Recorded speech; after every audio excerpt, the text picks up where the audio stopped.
So once I got past the first question that most people ask, and the first question most people ask is it legit? Right? And honestly, it's because, we talk a pretty good game and we don't normally publicly advertise. And so most folks that we talk to aren't familiar with Primerica. And so they just want to know, is it legit? And I'm telling you right now, if we're still wrestling with that question at this point in our conversation, you do need to hit pause and go get some questions answered. You need to go do your own doggone research. We can't have experienced the success we have at the level we had and not be legit. And I'm not promising that you're going to succeed. I'm just saying that the company and the opportunity is real. But once I got past that question, well, I no longer cared about what broke Uncle Freddie or Cousin Joe had to say. And what do I mean when I say that?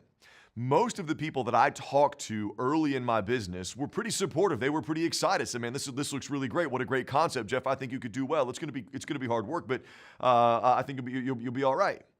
But eventually, I did talk to a couple of people that were like, "Primerica. Why does that sound familiar?" Oh, no. My cousin did that. She didn't make any money. And I honestly have had people that get into that conversation, turn around, come back to me and quit. Like somehow it was too good to be true or they just knew it wasn't going to work for them. And I said, "Man, you gotta back the truck up." Right? I wasn't as committed day one as I am now. You don't ask somebody to marry you on your first date. But if I said I was going to check this deal out, it was going to take a lot more than that to knock me off my horse.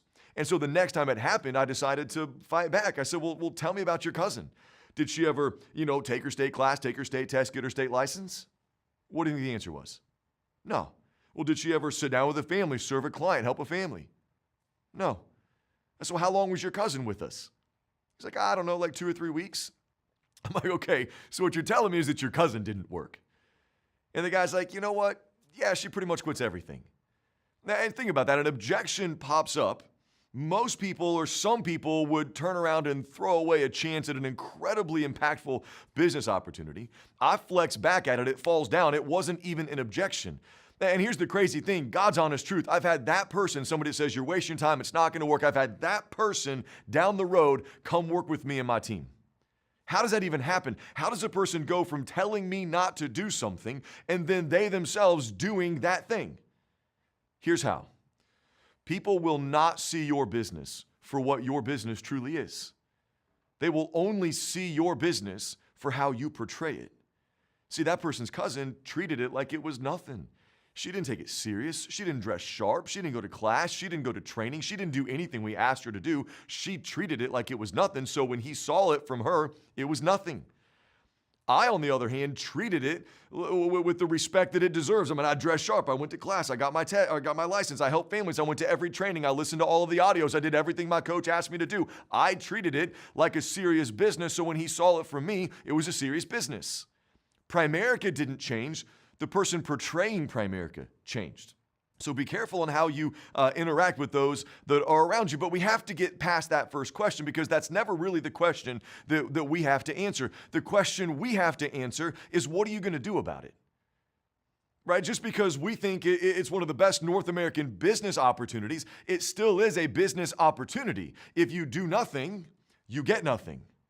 What are you going to do about it? And here's what I mean. When I got started, I got recruited into a great Primerica office, and there were maybe 20 or 25 people that would show up every week to our weekly training classes, right? And they would talk to all of us about, having a chance to, open our own office and become a regional vice president, the potential one day of making a 6-figure income. And I'll be honest, I bought into that. I wanted a chance to get my own office and a chance to make 6 figures.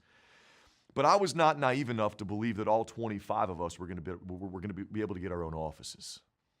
I pray that you're not that naive either. Now, could we have? Absolutely, right? But I just know most people aren't willing to do what it takes. So when I say, what are you going to do about it? I just mean the real business owner stuff. I don't mean unethical or underhanded or shady stuff. I just mean, are you willing to wake up early and stay up late? Are you willing to show up early and stay late? Are you willing, to go find the answers, to work hard? Are you willing to get knocked down and pick yourself back up time and time again?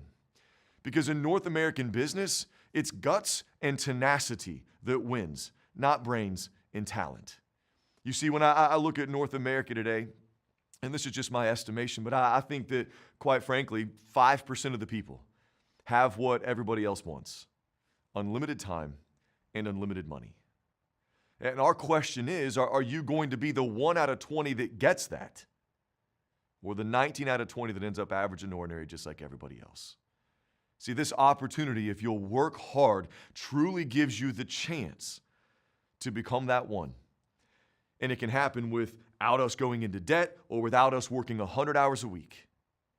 But it doesn't just fall in your lap. You are going to have to chase this down.